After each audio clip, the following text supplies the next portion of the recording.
अस्सलामुअलैकुम नादरीन, अल्लाह ताला से ये उम्मीद करता हूँ कि अल्लाह ताला ने आपको जहाँ पर भी रखा होगा अपने हिफ्ज़ अमान में रखा होगा। नाज़रीन, मुल्तान जो विहाड़ी है ना, वहाँ पर अदालत के हुक्म से जो है ना एक मुकदमा दर्ज हुआ है CTD के DSP के ऊपर। उनका नाम जो है मलक इसहाक थईम उनका नाम है, और साथ SH जो हैं शाहिद, वो जो है ना उनके ऊपर वो भी CTD में काम कर रहे थे, और उनके साथ जो है ना 4 कांस्टेबलान जो है उनके ऊपर भी FIR दर्ज हुई है। और ये FIR जो है ना ये कोर्ट के आर्डरों से हुई है। सबसे पहले मैं आपको ये बता दूं, और ऐसी जो होती हैं ना जो पिटिशंस होती हैं जिनमें कोर्ट आर्डर करता है कि ये मुकदमा दर्ज कर दें, ये जो होती हैं ना ये चूँकि अदालत के हुक्म से होती हैं, तो इसमें लिखने वाला जो होता है ना, जब FIR दर्ज होती है उसमें ये लिखा जाता है कि फ़लाँ जो है ना रिट पिटिशन के जो है ना फैसले में फ़लाँ जज साहब ने ये ऑर्डर किया था कि ये जो है ना पिटिशनर इसकी दरख्वास्त के ऊपर जो है कार्रवाई करते हुए ये जो इसकी दरख्वास्त है इस पर अमल दरामद करते हुए पर्चे के आर्डर किए जा रहे हैं।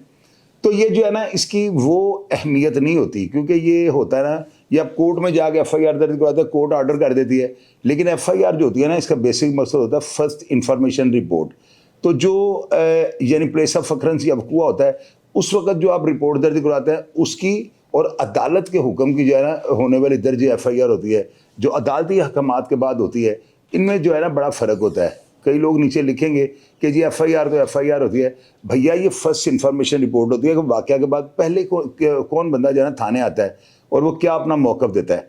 अब इसमें जो है ना मलक इसहाक थईम जो हैं DSP CCD के, इनके ख़िलाफ़ ये मुकदमा हुआ है। मलिक शाहिद है गालबन SHO CCD के, उनके ख़िलाफ़ ये FIR दर्ज हुई है। 4 कांस्टेबलों के अलावा 5 नामालूम हैं। स्क्रीन के ऊपर FIR चल रही है, आप आराम से इसको पढ़ लें, इसको आप इसका स्क्रीनशॉट लेके इसको जूम करके आप जो है ना इसको बिल्कुल आराम से पढ़े और देखें कि क्या तहरीर लिखी गई है। अब नाज़रीन ये देखें कि आप लोग कहते हैं कि जी अदालतें नोटिस नहीं लेती, अदालतें जो है ना पुलिस के साथ और CCD के साथ मिली हैं, तो ये FIR कैसे दर्ज हो गई। अब इस FIR को दर्ज होने के बाद आप ये देखें कि ये तफ्तीश जो है ना पुलिस के पास आनी है, यानी FIR के बाद ये तो नहीं कोर्ट ने आर्डर दिए तो मुलजमान को गिरफ्तार करके जो है पुलिस जेल भेज देगी। जाहिर है कि पुलिस वाले आगे अपना मौक़िफ़ भी देंगे, और उस मौक़िफ़ के बाद जो है ना पुलिस अपनी तफ्तीश में इंक्वायरी जो है ना उसको कंप्लीट करके उसके हतमी नताइज लिखेगी, यानी उसको फैसला जो तफ्तीशी जो है ना उसकी अपनी ओपिनियन क्या है, और वो बड़ी अहमियत की हामिल होती है। आप उसमें ये देख लीजिएगा कि पुलिस जो है ना लाजमी तौर पर ये लिखेगी कि CCD ने ये वाक़या जो किया ना, ये जो पुलिस मुकाबला किया है, ये पुलिस मुकाबला बिल्कुल जेन्युइन हुआ है, इसमें किसी किस्म की 2 नंबरी नहीं है। और ये बात आपको मैं एडवांस में बता दूं, क्योंकि मैं आपको पता है कि रिसर्च के बाद प्रोग्राम करता हूँ। CCD जो काम कर रही है ना, इस चीज़ के बारे में आप मेरे से गारंटी ले लें, अभी तक ये बिल्कुल जो है ना कोई इसमें बदयांती नहीं है, कोई मैला फाइडी नहीं है, कोई 2 नंबरी नहीं है, बिल्कुल जो है ना नाकिसीद में ये काम कर रही है। इसी वजह से मैं आपको एडवांस बता दूँ, ये मलिक शाहिद या SHO साहब जो है, ये जो कांस्टेबल या नामालूम अफराद हैं, इन सब के ऊपर ये मुकदमा ख़त्म कर दिया जाएगा। इसकी रीज़न क्या है? इसकी कोई ना कोई रीज़न तो होगी ना। मैं क्यों इतनी ऑथेंटिक बात आपसे कर रहा हूँ? इसकी वजह सिर्फ़ और सिर्फ ये है कि मैं हालात का जायज़ा लेकर जो है ना अपनी ओपिनियन आपसे शेयर कर देता हूँ। मेरे पास जो है ना एक इन्फॉर्मेशन आती है, उस इन्फॉर्मेशन के बाद ना मैं चेक करता हूँ कि जिस बंदे ने इन्फॉर्मेशन दी है उससे राबिता कर लूँ। लेकिन ये जो खबरें होती हैं ना, ये FIR एक पास आ जाए तो इतना बड़ा होता है। अब उसके बाद मैंने अपनी ओपिनियन और अपना तजर्बा आपसे शेयर करना होता है। आज तक अगर पुलिस के ख़िलाफ़ अदालत के हुक्म से जो है ना अगर 100 FIR दर्ज हुई है ना, उसमें से 97% जो है ना पुलिस वाले वो बरी हो गए हैं। इनमें से 40-45% जो पुलिस अफसर होते हैं वो यानी कि इंक्वायरी के दौरान जो है उनको खाना नंबर 2 में रख के जो है ना बेगुनाह कर दिया जाता है। इसकी वजह क्या होती है? वजह इसकी यही होती है कि ये FIR दर्ज होने से वो मुलज़म के मुजरम नहीं बन गए।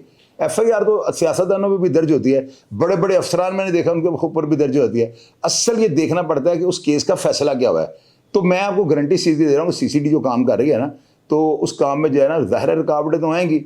जब आपने हक सच का आपने साथ देना हो, जब आपने जो है ना हक बातन की आपने लड़ाई जो है लड़नी हो, जहन्नम वासल करना हो क्रिमिनल्स को, तो फिर ये सारी चीज़ें जो है ना वो आती हैं। आड़े हाथों भी अदालतें आपको लेती हैं, लोग भी आपको ऊपर इल्ज़ाम लगाते हैं, इन चीज़ों को फेस करना पड़ता है। असल में यही पुलिसिंग होती है। मैं तो बल्कि ये कहता हूँ कि जिस पुलिस अफसर को अपनी नौकरी के दौरान शोकाज नोटिस ना मिले हों, वो मुअत्तल ना हो, उसको कोई डिसमिस एक दफ़ा ना किया गया हो, तो मेरी नज़र में पुलिस ऑफिसर ही नहीं है। पुलिस अफसर वो होता है जिसके खिलाफ शोकात नोटिस भी हो, जिसको 1-2 दफ़ा 3-4 दफ़ा मुअत्तल भी किया गया हो, उसके ऊपर इल्ज़ामात भी लगे हों, वो बंदा जो है ना वो रिलायबल होता है, वो सही पुलिसिंग में, यानी कि पुलिसिंग का जो डिपार्टमेंट है उसके हक को वो पूरा करता है, बजाय इसके कि एक बंदा 30 साल उसने नौकरी की है और उसके ऊपर कोई इल्ज़ाम नहीं लगा, ना वो मुअत्तल हुआ है, ना उसके खिलाफ दराज हुई है, तो वो पुलिस वाला नहीं होगा, वो चुड्डू मुड्डू होगा। मैं उसको चुड्डू मुड्डू बस गोल लफ्ज़ों में ये कह रहा हूँ। पुलिस अफसर वही होता है जिसके खिलाफ दरखास्तें होती हैं, FIRs दर्ज होती हैं, सारा कुछ चलता है। और आपको पता है कि मौला मुश्किल कुशा का जो कौल है कि अगर किसी शख्स का कोई मुखालफ ना हो तो वो मुनाफिक है। तो इसी तरह महकमा पुलिस में अगर किसी के खिलाफ इस तरह के मामला ना हो तो मैं तो उसको पुलिस ऑफिसर ही नहीं कहता। तो मुझे उम्मीद है कि CCD जो है ना, ये जिस तरह जांफशानी से काम कर रही है ना, एक यानी अदारे के ऊपर या एक जो है इनका ऑपरेशनल जो सेटअप है उसके ऊपर अगर FIR दर्ज हो जाती है तो ये बाकी के जो जवान हैं या CCD अपने हौसले पस्त नहीं करेगी, CCD अपने काम पे डटी रहे। मुझे उम्मीद है कि इंशाअल्लाह ताला ये वाक़यात होते रहने हैं, इन पे तो कोई भी कंट्रोल नहीं ना कहा। अदालतों का हुक्म है, अदालत जो है वो काबिल एहतराम होती है, अदालत के हुक्म को मानना भी जो है ना पुलिस के ऊपर ये फ़र्ज़ है उनका, उनके पास सेकंड ऑप्शन कोई नहीं है। लेकिन CCD का काम ये बनता है वो अपने काम और मिशन पर डटे रहें। इंशाअल्लाह ताला आपको ये वाक़या था मैंने ब्रेक कर दिया है, और अगर ये करप्ट हैं और अगर ये साबित हो जाता है और इंक्वायरी में ये चीज़ साबित हो जाती है तो फिर इनको इतनी कुछ सख्त सजा मिलनी चाहिए कि आइंदा कोई बंदा जुर्रत ना करेगा वो जाली पुलिस मुकाबला करे। लेकिन ये सारी चीज़ें जो है तफ्तीश के बाद मंजर आम पे आएंगी। और इंशाल्लाह जैसे मैंने आपको सबसे पहले ये खबर दी है ना, ब्रेक की है, आपको सबसे पहले मैं बताऊंगा कि ये जेल गए हैं या पुलिस इनको बेगुनाह कर दिया है। आप अगर इस वाक़े के बारे जिस पुलिस मुकाबले के मुतालिक कोर्ट के हुक्म से FIR दर्ज हुई है कोई भी मालूमात रखते हो तो मेरे कमेंट बॉक्स में लिख दीजिए, क्योंकि आपके लिखे हुए की बहुत ज़्यादा अहमियत है। प्रोग्राम तो हम कर ही देते हैं, अब इसमें किसी को क्या पता कि हमने पैसे लेके कर दिया है, हमने किसी की सिफारिश पे कर दिया है, या हमने अपना जो है ना एक हलफ जो उठाया हुआ है कि ईमानदारी से काम करेंगे, उन तकाज़ों को पूरे करते हुए हमने प्रोग्राम किया है। तो फीडबैक लाजमी दीजिए और मैं हमेशा की तरह आपको रिप्लाई करने की कोशिश करूँगा। अपना ढेर सारा ख्याल रखिएगा जी। पाकिस्तान जिंदाबाद।